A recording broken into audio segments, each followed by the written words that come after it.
Take another photograph and document a life that's right. And ways consist of simple things, the days of black and white.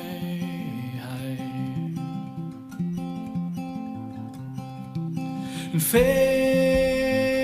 from a humble past at one with the ground. Hello, welcome back to Talkin Guff podcast with me, your host, Ruben Django Pouch. What's going on in the world? How yous all getting on out there? You alright? Good. Electric Picnic was on over the weekend. It looked miserable. Rained solidly, didn't it? For like 2 days. I don't care what you say. If you don't have a €600 tent, you're getting wet. No tent is like, no tent you bought in Halfords or anything is going to withstand that shit. Mizzo. Serves you right for bringing a tent. You just go with a load of ecstasy tablets and a bag on your back with a few cans in it and you'd be laughing. I'd say that's all who was left last night. The real headbangers.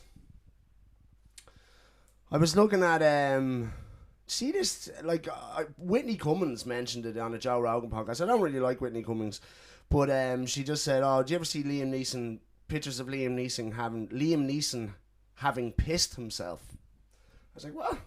So I just googled Liam Neeson pisses his pants, and there's loads of photos of him on the gargle, just like that, with piss all over his crotch. We'll put a few of them here.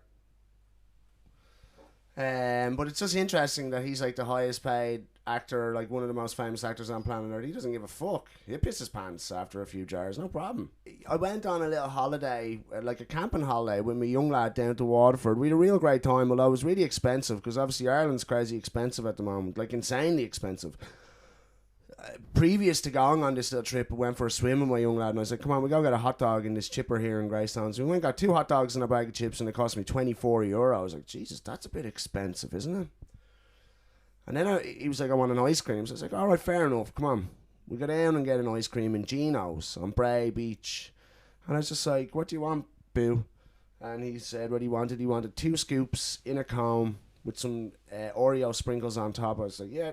He'd like a couple of scoops in a cone there with some Oreo sprinkles on top, which he got. $6.80.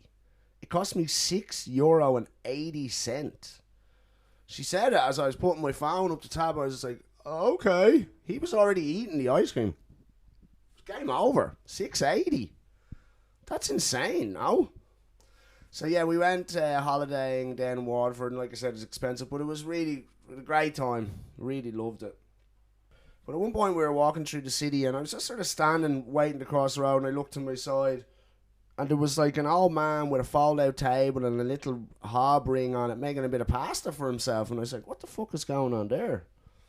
And then there was the sign and he said he was a homeless 71-year-old man. It was a shameful situation for him to be in. And I stopped and had a chat with him for a while, and it seemed that was the situation. He was living out of his car. He was old, and like he looked like he had most of his faculties, even though he was old, and he was up for the chats, and he had some issue with land he had down in Cavan, and he reckoned that there was some level of corruption by the guards even involved in his situation, that he had to go and just live in his car. And so, look, obviously I don't know what's true and what's not, but I thought it was a pretty desperate situation for this old man just to be standing on the side of the street at 71 years of age, living out of his car, making fucking pasta on a fold-away table. So I gave him $20 and had a chat with him for a little while and then crushed on, but I just thought it would be worth mentioning. His name is Hugh Dunn. He's down in Waterford there.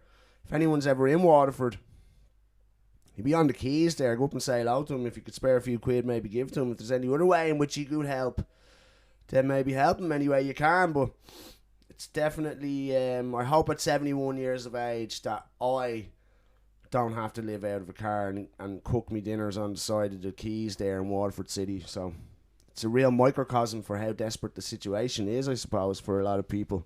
I talked before about Lex Fridman, and someone had told me to check out this guy Lex Fridman. He was on the Joe Rogan podcast. I checked him out. I talked about it before,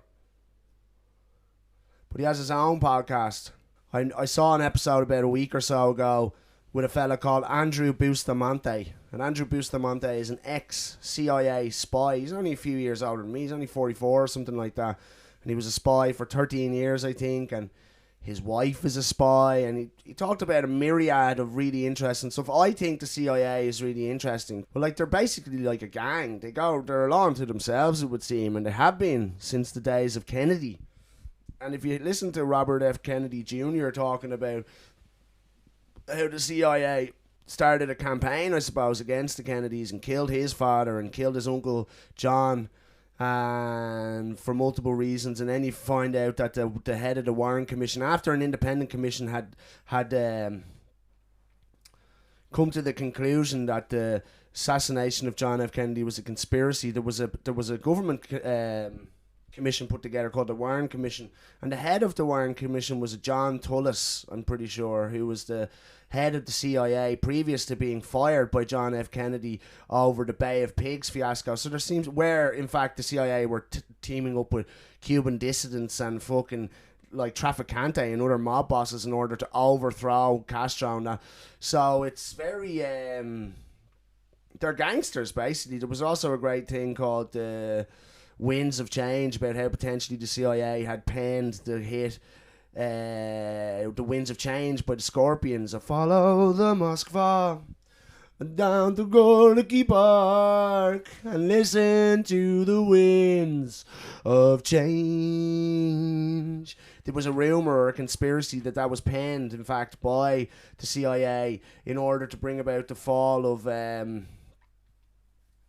Soviet Union. And it was a very interesting podcast. I don't think that was in fact the case, but they went into a whole litany of sort of ways in which the CIA have been dodgy bastards, basically. Really interesting stuff. And like I said, I find the CIA, the institution of the CIA, really interesting, you know. So yeah, this guy, Andrew Bustamante, he talked about a myriad of things, but there was a couple of things that really stood out for me, or a couple of things, in fact it all stood out for me, but there was a couple of things I wanted to just touch on really quickly here.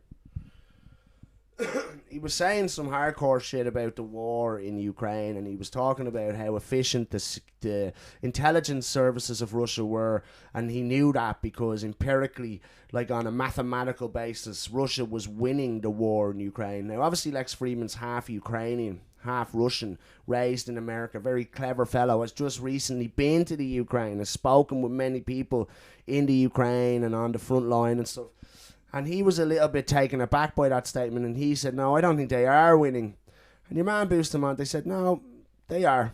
On a certain batch of intelligence, they launched the first attack. They had to reassess the situation. At that point, they realised they didn't need Kiev. They started a second tactic, a second wave, if you will, and that didn't work out entirely for them either. So they went with their intelligence information and reassessed the situation once more. And then they started their third wave of attack. And apparently, according to this guy, he's like, look, I'm just reading the mathematics of it. If you were in a war college, this is exactly how you would do it. They don't need Kiev. So what they're going to do is go from Mariupol up to Odessa and clear it street by street. They won't mortar bomb anywhere. They won't jet fighter bomb anywhere, because Ukraine, culturally and architecturally and in all of these ways, is so heavily entwined with Russian culture and with Russia itself. So they want to keep it intact. And what he says they'll do is they will clear it street by street, man by man, over the next sort of 5 months. In fact, less. He was saying that it would happen by the fall, by the end of the fall, by the time we get into winter. And Lex Fridman again was sort of saying, no, I don't think that's the case. And he said, look, man, this is the reality of it. This is not a cockfight. This is a chicken fight. This is a chance for Russia and NATO and America to all see what each other is capable of and all get a read of where they're at from a geopolitical standpoint. And also, he said, do you think that NATO member states can afford for Russia not to win this war, generally speaking, and also in the next few months? Because, like, we are so heavily dependent as NATO member states. And he makes the point, he's like, these sanctions being imposed by America have no effect on America. They only affect normal, everyday people in NATO member states. I said that exact thing, so I must be really clever. And he said that literally the NATO member states, we can't afford to go through a winter without Russia. And Russia and here's the other thing, because we are so heavily dependent basically on oil and gas from them, that we won't survive a winter without them, and the sanctions won't get lifted until they win, because they have to win. That's what he's saying. From a Russian standpoint, they've obviously identified that they need the Ukraine. They don't want to run it. They don't want to pay for it. They'll do what they do in Georgia, where they just have a sort of puppet government who answers to them, and there will be no NATO expansion into Ukraine. There will be no European Union for the Ukraine. And so Russia have obviously identified that they need Ukraine. They can't afford not to have it. And so they'll keep going. And we can't afford the sanctions being placed on them. So they have to win, effectively. It's really fucking interesting stuff. And I'm probably doing a bit of a hatchet job on that. I'm probably paraphrasing quite a lot. So Lex Fridman starts to talk about the hearts and minds. He's like, I disagree, because Ukraine has won the hearts and minds of normal people and of like the rest of Europe and the world, and that the people of the Ukraine would be willing to die fighting for their country. This is Lex Fridman's argument against what Andrew Bustamante is saying. And Lex Fridman looks like he's getting a bit upset about it. And Andrew Bustamante just goes, look, hearts and minds is all well and good. But at the end of the day, what trumps hearts and minds is how much we have to pay for our central heating oil. Like, we don't really give a fuck. You know, that way we just want to pay a normal price for our petrol on the forecourt, etc. And when it comes to a sort of trade-off between that and the people of Ukraine, we're going to pick that. We're going to pick ourselves. That's the way we're hardwired. That's what it's all about. And he also said that he had no doubt that the people of Ukraine would fight or die fighting for their country, but he said they will die fighting for their country. It's going to be brutal. It's going to happen street by street, soldier by soldier. And Lex Fridman is obviously upset by this statement or this narrative, and he said, I'm not trying to upset you, man. I'm not trying to be cold about it. I'm trying to just be honest with you. I'm telling you from an empirical, measurable standpoint what is happening there. And according to Andrew Bustamante, it's textbook. So that was really interesting and quite sobering, I suppose. I think it definitely was for Lex Fridman. But he also said, interesting, like I said, he went on, he talked about a myriad of things that were really interesting. But another thing he's talking about was the sort of corruption or within the intelligence communities in the States. Because obviously private intelligence is a huge thing. And he sort of was talking about the Trump administration. That Trump was at odds with some people within the CIA. So he's like, well, fuck you, so I'm going to use private intelligence. And then when he started using private intelligence, he realised that the same people he was at odds with within the institutional intelligence communities like the CIA, the NSA, etc., within those, he was still dealing with those same people in the private industry. Because what happens is you can retire from the intelligence services in America and keep your full clearance and then go and work for private intelligence companies. And apparently that happens quite a lot. And so he was running into the same characters he was at odds with within the intelligence services. He was running into those same characters and those same problems they presented for him within the private intelligence sector. So what he did, and Andrew Bustamante says that he shone a light on that. It's corruption, I suppose. And it's a sort of a microcosm for a lot of things. Like, you see these generals, and they're all they're in their best. You know, they've got all of the bells and whistles and their full uniform. These retired army generals on doing like talking head shit, vox pop sort of things on news mainstream media outlets when they're talking about how important it is that we liberate the people of Afghanistan, and all these basically validating war and atrocities and stuff like that, because we're not aware of what's actually going on. He is, as a retired army general, knows exactly what has to happen. We have to kill people. But those lads actually work for the weapons manufacturers. They only put on that gear and all to come out and make it look official, like, oh yeah, I'm a guy who knows what he's talking about, and you're gonna die if we don't kill these people first. And it turns out that 9 times out of 10 they actually work for people who have a vested interest in perpetuating war, misery, atrocities and death. And the same sort of thing happens within the intelligence community. Like, we don't see these players, but you could have a job with the CIA, have full CIA clearance, retire, keep that clearance, and go and work for the private intelligence, and probably retire and get a fat pension, keep your clearance, and then go and work for private intelligence firms doing the same malevolent fucking underhanded shit. And apparently, actually, what Trump did was he said, no, that's no longer allowed. If you leave the intelligence community, if you leave the CIA or the NSA, if you retire, you no longer have clearance, because technically you're no longer on a need-to-know basis. You no longer need to know. And so I thought that was pretty interesting, and there was fucking hell to pay for it, apparently, and like, it's just one of those things you don't always hear. You know, people don't like to talk about the ways in which Trump was potentially doing some positive work. I don't know. Again, I don't support Trump, but I thought that was interesting. What does anyone else think? Just to finish that, I think it'd be really interesting to watch for anyone to watch that episode of the Lex Friedman podcast. It was really good. Check it out. Another thing I just thought was weird, and it sort of comes, like, because obviously the war in Ukraine, we said, it keeps raging on, and it's really detrimental for people on the ground there.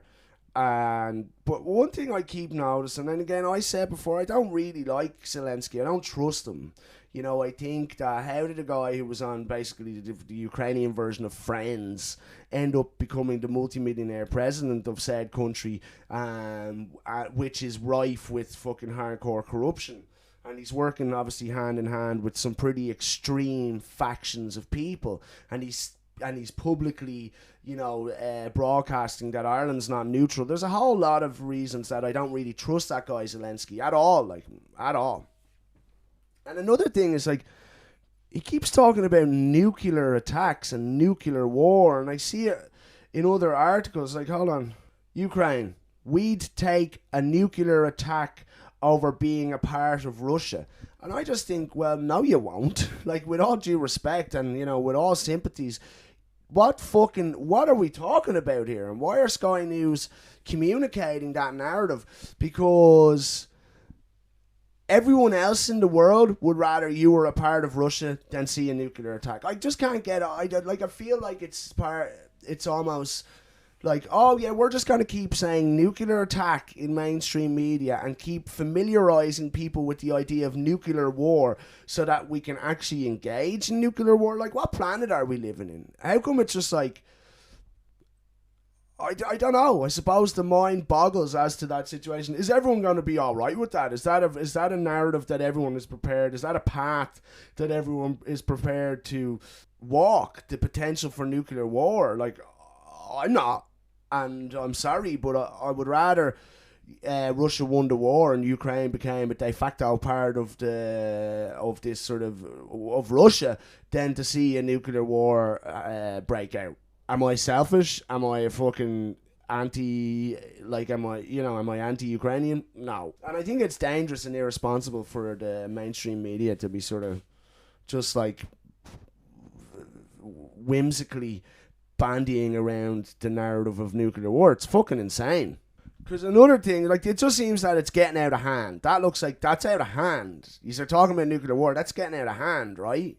And surely the way to deal with that is not to just keep pumping military aid into the situation. And surely when we hear things like, oh yeah, there might be a nuclear war, we should go, okay, everyone fucking stall it. We need to have a chat. You know what I mean? Am I crazy? I'm a crazy person, am I? But that seemed out of hand. And then I've seen a few articles where it's just like, oh, let's ban Russians from Europe. EU ministers to discuss ban on Russian tourists. The West doesn't want Russians partying in the streets. Like, that's hardcore shit as well, isn't it? It's like, what nationality are you? Russian? No, you're not allowed in. There's no Russian. Well, look, I don't agree with the war in Ukraine. I'm not a fan of Putin. We don't give a fuck. You're Russian. You're banned from Europe. I think that's out of hand as well, personally speaking. And it, you know, what does anyone else think of that? Do they think, no, that's fair enough. If you're Russian, you can fuck off back to Russia? Huh? Seems a bit extreme, no? And then the other, and just to tie up, or not to tie up, but to sort of, to tie up this little segment on the Ukrainian war and the situation with Russia is that, you know, all the way all these oligarchs were sanctioned and they started taking their yachts and all. At the time, I was thinking that doesn't really add up to me, because we're not, confiscating the yachts of the multi-billion-dollar shareholders of like Raytheon and Lockheed Martin, these people who perpetuate debt and war and all, and definitely lobby their own government to stay in wars they shouldn't, or support wars they shouldn't, or support war in general. We don't go and take their shit. They're grand. That's all. No, they're all right. They're not in league with Putin. That's those people they kill. We don't care about them. Their agendas, is fine. They're all right. They're the devil we know. But now that I just saw an article where it's just like, oh yeah, we're selling all these yachts, and then who gets that money? Where does that money go? We're just like, we've commandeered or confiscated the yacht of this lad because of his nationality, and now we're going to sell that and keep the money. That's mental, no? Or am I like a soft touch or a fucking Putin sympathizer? I just think that that's mental. Like if you, I don't know. What's anyone else's thoughts? I'll tell you a little story, right? I work in the kitchen, and I've spoke before about the supply issues we've been having, and I won't go too much into it, but say we have one main supplier. They did have about 90% of our basket, if you will. And first of all, notes were coming from the reps that there is supply chain issues, so we mightn't have certain stuff, and you just mightn't get it. You might order it, it'll say in stock, and then it just won't turn up. We'll also get notes every week, like whole lists of things that we're going to increase in price. Every week, every other day, it seems like, this is going up 20%. This is going up another 25%. You know that thing you like there? We don't have that. We have a crapper version of it here, but it's 30% more expensive. And if you don't like it, you can go and shy. And then we started to get notes saying, look, the drivers won't be turning up till 3 and 4 o'clock in the day. So whatever you need for tomorrow, make sure you order it 2 days in advance. Don't be ordering today for tomorrow. Now, that's not the agreement that we had in place when they got 90% of our basket. So there was him and hawing, and the whole attitude was like, look, we're doing our best here. Give us a break. And huge multi-million euro business. Massive. Then one Saturday about a month ago, we got a message saying some of your ambient goods mightn't arrive today. And so there's chilled, there's frozen, and there's ambient, which is all dry goods, etc. And some of that stuff mightn't turn up today, but look, we're trying our best. Remember that always, we're trying our best. And that day, none of the ambient stuff comes, and you get a docket that you paid for. If you get a docket, you've paid for that stuff. And all of the ambient stuff, the guy, the van driver, was like, none of that's on my van. Sorry, mate. And he's only a van driver. Like, right, give me what you got. And if I had been stuck for the ambient goods on that docket, I'd have been in the shits now for the weekend. And then there's the whole mess of having to get credit for stuff you've paid for that hasn't been delivered. And it's total mess, total cluster fuck. And no one was impressed with the situation. After that Saturday, I was talking to the rep going, what's going on here, Ken? What's the story? Why did none of the ambient stuff turn up? Like, I should be losing it now at this stage. I would have been in the shits had I not had most of that stuff, or if I didn't make other maneuvers in order to get myself sorted. And he explained, we can't get any pickers, Ruben. There's no pickers. Which are the people who get the docket, go around the warehouse, picking all the stuff, putting it in the appropriate crates for the delivery drivers to then deliver it. He's like, we can't get the pickers, and that's the problem. I said, well, why can't you? Why is it such a problem? And he said, well, some people have gone home. He said, but mainly the business has exploded. And so we're having a real tough time keeping up. And I was like, okay. And I think that was on a Tuesday. Then on a Wednesday, I ordered stuff I needed for Friday. So it arrives Thursday afternoon so I can start prepping it Friday morning for service on Friday. And that stuff didn't turn up to 4 o'clock that day on the Thursday. And then stuff that I needed wasn't on it. So now I've ordered a day in advance in order to have this stuff for when I start work on Friday. And now it hasn't turned up at 4 o'clock on a Thursday. And I'm in the shits. I won't get it to 4 o'clock on the Friday. So I'm pissed off now, right? And I ring him. I said, look, I'm going to take the meat and I'm going to give it to someone else because I've done exactly what you've asked every time and I'm still in the shits. I still have no chicken and no feather blade for the morning that I need to prep. So what the fuck am I meant to do? Then on the Saturday, nothing turned up. I tried to ring my rep. No answer. Tried him again. I got put straight through to the office. I waited on hold for about 40 minutes and then spoke to a representative from the office who told me that he would ring the depot and find out what the story with my delivery was. Then he gets back onto me like I'm on hold for another few minutes. He said, look, I still can't sort that out. Give us your phone number there and I'm going to ring you. I said, now you promised me you're going to ring me. I will, of course, no problem. Okay. Give him my phone number. Then 5 o'clock comes and goes. Still no phone call from your man. So I ring the office back. The office is now closed. You're fucked. You can go and shite for your gear. So I have to ring my boss and tell him that on Sunday morning he needs to go first thing to the cash and carry and get me stuff that I cannot live without. I'll make... I'll do what I can, but there's going to be bits I can't live without, and so you're going to have to get them for me first thing Sunday morning. That's what I had to say to my boss. He said, no problem, Ruben, I'll get that sorted. And he's going mad now about this company. It's Palace, basically. I don't give a fuck. It's Cisco. And he said, them fuckers in Cisco. I was like, I know, they're yours. And then he goes and does that for me. And on Sunday, this van driver turns up, unloads all the stuff, starts bringing it in. I said, hold on a minute, mate. You can take that and you can put it back on the van and you can fuck off back to the depot with it. I'm not taking food that's been sitting on a van for 36 hours, a day after I was meant to get it, when I've had to make other arrangements and get myself sorted. And he's giving it the big ones, like, this is not my fault, you have to take it. I was like, no, bro, I don't. And within 5 minutes, and because it's interesting, I had tried to ring Cisco that morning, on the Sunday morning, and couldn't get through to the office. Within 5 minutes of me rejecting that order, someone from the office rang to tell me, to say, oh, what's the story, Ruben? You rejected the order. I said, of course I did. It's sitting on a fucking truck. This is bordering on the ridiculous. And she's like, okay, no problem. Will I send it out again tomorrow? I was like, no. You can put it back on the shelves. You can do whatever you want with it. Effectively, you can shove it up your arse. And then when I was speaking to the rep on Monday, I said, I've never seen anything like that, where a whole fucking $2,000 worth of stock just didn't turn up. And the whole attitude is, well, I'm trying my best here. I don't give a fuck.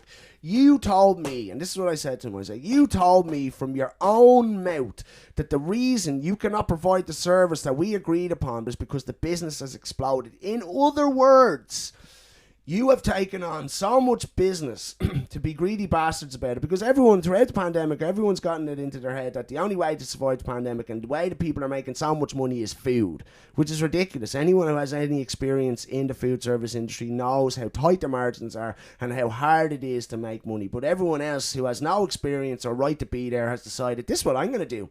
I'm going to open a cafe, a food truck, etc. And it's always a fucking disaster. There are so many establishments out there, and there's nowhere good to eat. Nowhere. That's a bubble. That's going to fucking end in tears this winter. And it's like, if you can't cope with the explosion in business, then you're not in business. You've no right to take that business on. It's not just like, well, like it or lump it, lads. So they're going to lose a big portion of our basket. But I think the really important thing to realise there is that that's price gouging. They are not, it's not like, oh, there's an issue here and an issue there. It's like, we're just trying to make as much money as we can. We don't give a fuck about you or your service. And that's a microcosm for things that are happening all over the world, in my opinion, for the last 3 years probably. And like I said, it's just really interesting because I think that's happening in other industries. And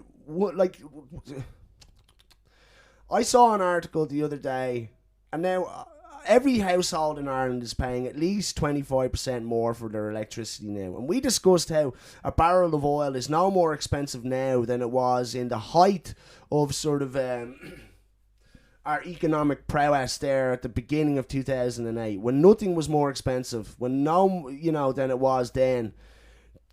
The price of oil was more expensive than it is today, but we were paying less for central heating oil and nearly half for our petrol in our cars and diesel. And so we have been getting told over the last 6 months that the XYZ, the war in Ukraine, the gas, the oil, this is why you have to pay 25% more for your electricity, which is something like €3,000 a year for an average household. As far as I understand, I could be wrong about that. But I questioned before how that was possible when the price of our fossil fuels wasn't any more expensive than it was when we were paying potentially a reasonable amount for said services. And then it turns out that energy companies all over the world, including in this country, are reporting record profits. You're talking tens of billions of euros in a 3-month period for BP, Shell, all the big players, and also for the likes of the ESB and SSE Electricity. The ESB has reported a 680 million record profit for a 3-month period this year alone.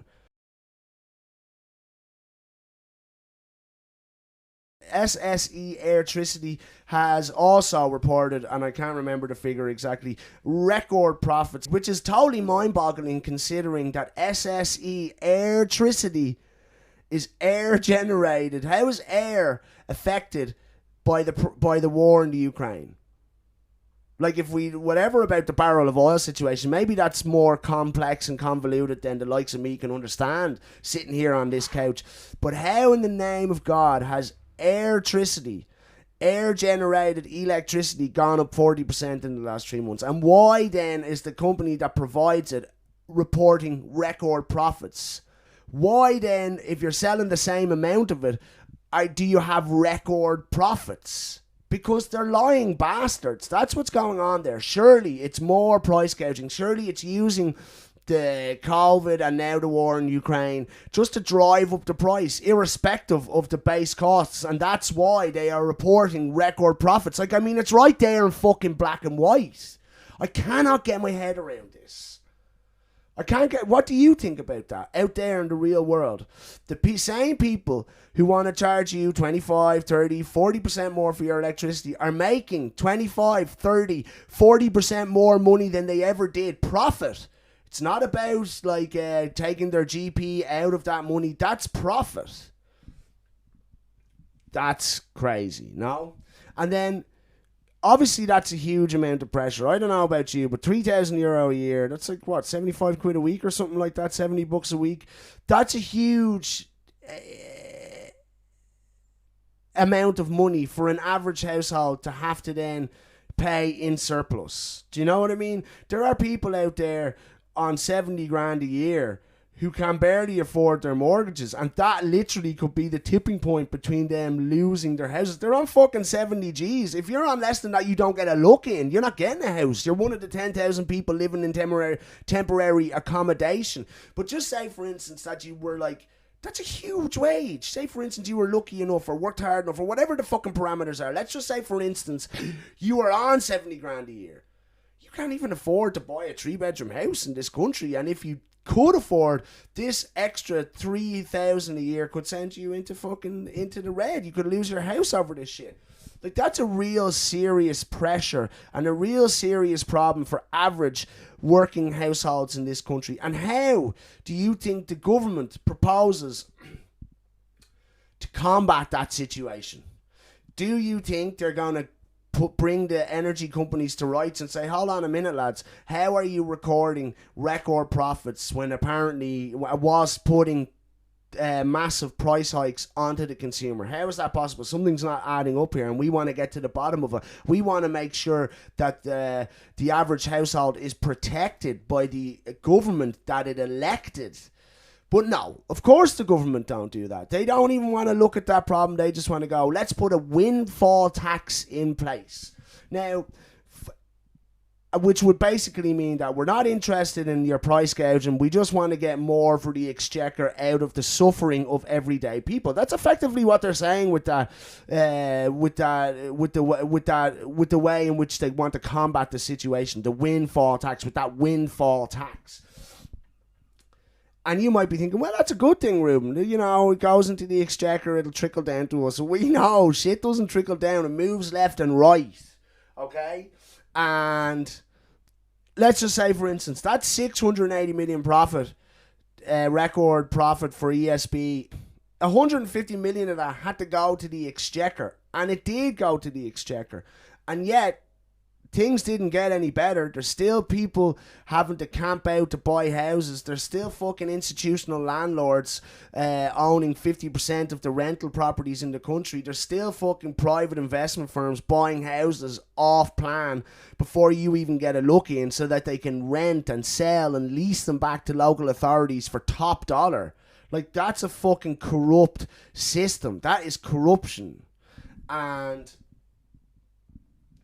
that extra money from the ESB into the exchequer didn't seem to make a difference to that situation. And so neither will a windfall tax. A windfall tax is not going to help. What would help, like I said, is if the government went in and sorted the fucking situation out and made sure that people weren't getting rolled for their like basic necessities, fucking energy, electricity, heating and all. What's going to happen this winter? I tell you this much. We are being taken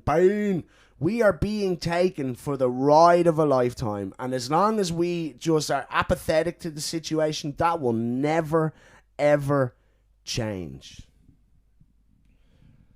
To add insult to injury, Leo Varadkar and his crew are now looking for a €6,500 wage increase. So that's where that money goes. Here, let's see. Revealed, TDs in line for pay rise of more than 6,500 to bring salaries to nearly 108,000. That's basic TD salary. Bring a salary to 108,000 euro a year. So that's where that extra money from the ESB went. That's where the money from a potential windfall tax will go.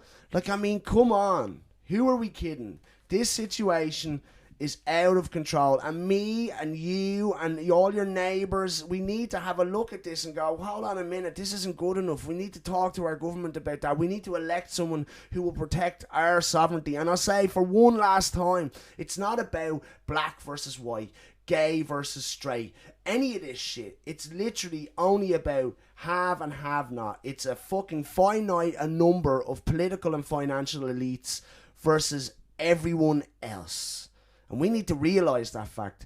We need to come together as one, collectivise, mobilise, and sort this situation out, or there's not going to be a fucking place for our children to live. Not a place that we would be find suitable or appropriate. I'm terrified to think of what the world holds in store for Louis, my young lad. Listen, it's great to talk to you. I hope you're doing well. I feel I'm doing well, and yeah, like I said, just great to speak with you, and I'll talk to you soon, alright? Alright, peace and love. Mwah. That's right. And ways consist of simple things, the days of black and white.